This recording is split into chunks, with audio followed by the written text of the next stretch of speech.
When you got your training to be a teacher or counselor, cyberbullying hadn't even been invented.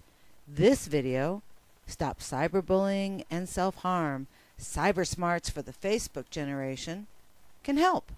It's a quick introduction that tells you what you can do. Hi, my name is Ruth Herman Wells.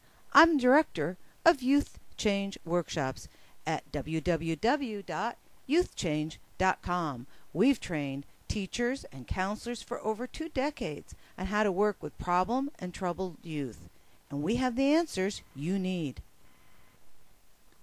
Someday they may call your students the Facebook generation. Their worlds revolve around all things electronic. As a consequence, the venue for student problems is shifting from the real world to the virtual one.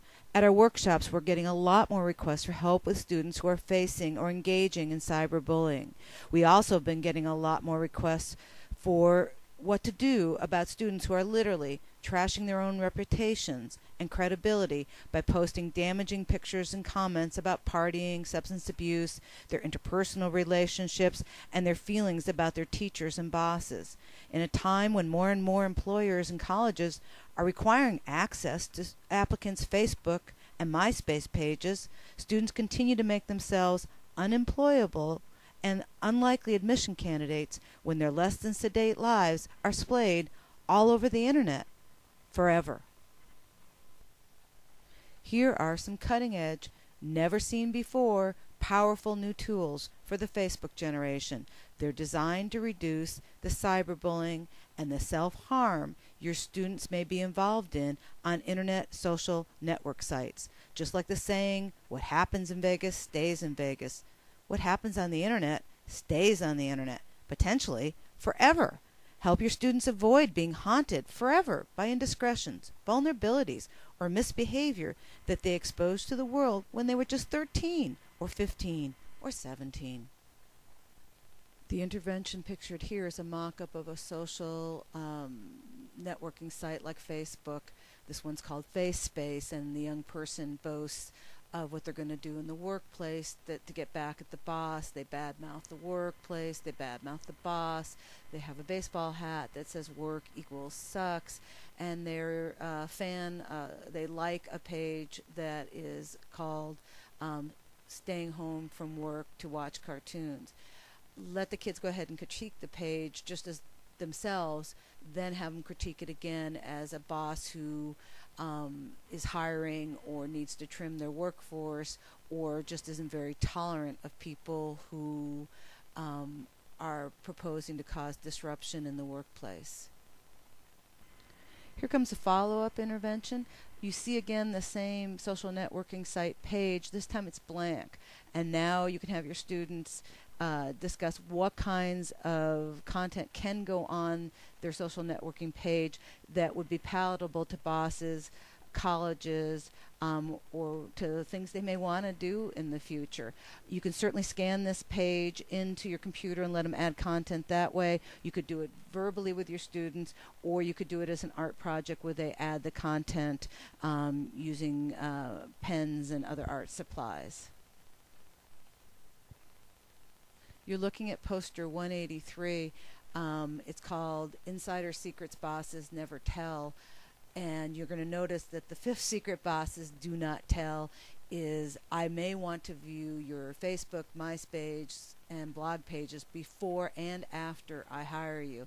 And so this is the kind of thing your students need to know before they put things all over their social network pages and on their blogs that could make them unemployable and difficult to admit to a college or university.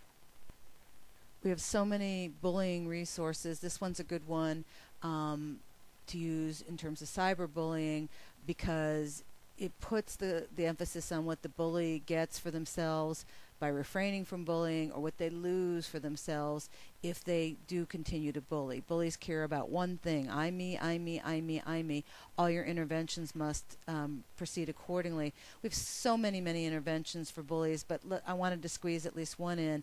This one, it looks like an official government notice. It says, official notice, all jobs now require people skills. You can work with your students to determine if all you've learned while you're in school is how to torment people real effectively. How is that going to work for you in the workplace? Here's another intervention for bullies. Again, it sells the idea that becoming a master bully is not going to get you employed and not going to take you far in life. This poster is poster 37. It looks like a help wanted ad. It starts off, if you're rude, you're our dude. Seeking someone mean to join our team. We offer good pay for bad behavior. This tongue-in-cheek intervention may accomplish a lot more in terms of moderating the bully's aggressiveness towards others than a more straightforward approach could ever hope to accomplish. If you're going to restrict electronics in your classroom or school, make sure that you have plenty of reminders and that there's a lot of visual aids, so it's really tough to say, gee, I didn't know I wasn't supposed to bring my iPod to class or to school. This is our poster 117, and this makes it quite clear that PDAs do not belong in class, and it can take a whole level of excuse out of easy usage.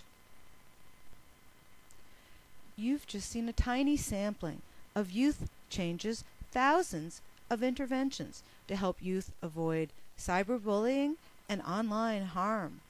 Hopefully this quick peek at Youth Change's state-of-the-art interventions has inspired you to want to see more by clicking over to our website, youthchange.com. While there, sign up for our free Problem Kid Problem Solver magazine, emailed to you monthly. The magazine delivers interventions just like those you viewed in this video. In addition to our books and our posters and ebooks, Youth Change sponsors general session and distance learning workshops. We also provide on-site professional development as well. Reach us by phone at 800-545-5736 or visit youthchange.com. Youth Change is your Problem Kid Problem Solver. We can help make working with difficult kids less difficult.